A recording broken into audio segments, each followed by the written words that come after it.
নির্বাচনের ফলাফল নিয়ে আজকে আমরা কোনো কথা বলবো না, কিন্তু আমরা বুক করা আশা নিয়ে এই সংসদে এসেছি যে এই সংসদ জুলাই শহীদদের রক্তের উপর দাঁড়িয়ে আছে।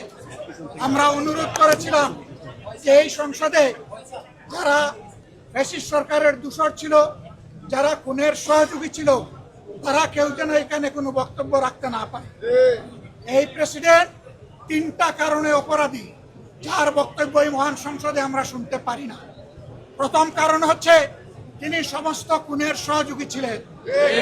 তার আমলে যে খুনগুলো হয়েছে, একটা খুনের বিরুদ্ধেও তিনি শাসক গোষ্ঠীর প্রতিবাদ করেন নাই, সেই খুনে তিনি কোনো ব্যবস্থা গ্রহণ করেন নাই। প্রেসিডেন্ট রাষ্ট্রের অভিভাবক হিসাবে তিনি জঘন্য অপরাধ করেছেন রাষ্ট্রের নাগরিকদের প্রতি। দ্বিতীয় কারণ ছিল, আপনারা জানেন, আগস্ট মাসের 5 তারিখ 24 সালে তিনি জাতির উদ্দেশ্যে ভাষণ দিয়েছেন। সেই ভাষণে তিনি বলেছিলেন যে তৎকালীন ফ্যাসিস্ট প্রধানমন্ত্রী পদত্যাগ করেছেন এবং তিনি তা মঞ্জুর করেছেন। পরবর্তী পর্যায়ে আপনারা দেখেছেন, দুইটা মিডিয়ার সাথে সাক্ষাৎকার দিতে গিয়ে তিনি তা অস্বীকার করেছেন, নতুন গল্প সামনে নিয়ে এসেছেন। তিনি জাতির সামনে মিথ্যাবাদী হিসাবে সাব্যস্ত হয়েছেন। দেশের প্রেসিডেন্ট মিথ্যাবাদী সাব্যস্ত হওয়ার পরে প্রেসিডেন্ট হিসেবে তার আর কোনো নৈতিক অধিকার থাকে না। 3 নম্বর অপরাধ তিনি করেছেন, তিনি নিজের হাতে অর্ডিন্যান্স সাইন করেছেন। এই জুলাই অভ্যুত্থানের পরে ফেব্রুয়ারির 12 তারিখ নির্বাচন হবে।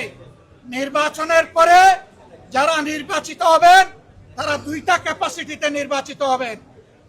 তারা সংস্কার পরিষদের সদস্য হিসাবে নির্বাচিত হবেন এবং তারা একই সাথে সংসদ সদস্য হিসাবে নির্বাচিত হবেন। একই দিনে উভয় শপথ একই ব্যক্তি পড়াবেন। অত্যন্ত দুঃখের বিষয়, সেই শপথ দুটো আমরা নিলেও সরকারি দল নেয়নি।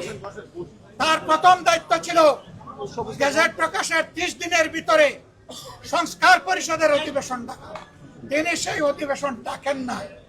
গণভোটে হার পক্ষে ভোট দিয়েছে 70% মানুষ। তিনি 70% জনগণকে, দেশবাসীকে অপমান করেছেন। এখানেও তিনি অপরাধ করেছেন। এই 3 অপরাধের কারণে আমরা তার ভাষণ শুনতে চাইনি এবং আমরা সরকারি দলকেও অনুরোধ জানিয়েছিলাম, স্পিকার মহোদয়কে অনুরোধ জানিয়েছিলাম তাকে যেন ভাষণ দিতে দেওয়া হয়। তারা আমাদের কথা কার্য করেন নাই। আমরা সংক্ষুব্ধ হয়ে সংসদ থেকে বের হয়ে এসেছি। আমরা আগামীতে এই সংসদে কোনো অন্যায়কে আমরা বরদাস্ত করবো না এবং মেনে নেব। আমরা জনগণের স্বার্থের পক্ষে লড়াই করে যাব, অধিকারের পক্ষে লড়াই করে যাব। প্রিয় দেশবাসী, আমরা আপনাদের সাথে আসছি, আপনাদের অধিকারের পক্ষে আছি, আপনাদের রায়ের প্রতি আমাদের সম্মান আছে। আমরা আছি আপনাদের সাথে, আপনারাও থাকবেন আমাদের সাথে। সাংবাদিক বন্ধুগণ, আপনাদেরকে গত 1.5 বছর এই রাষ্ট্রপতি 133টা অধ্যাদেশ জারি করলো, তার সই জারি করলো। সেই অধ্যাদেশে আছে, সেই ব্যাপারে তো আপনারা কোনো বক্তব্য দেন?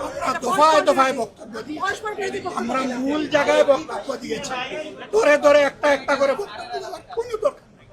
আমরা তার নৈতিক বৈধতা বহু আগে অস্বীকার করেছি, প্রত্যাখ্যান করেছি।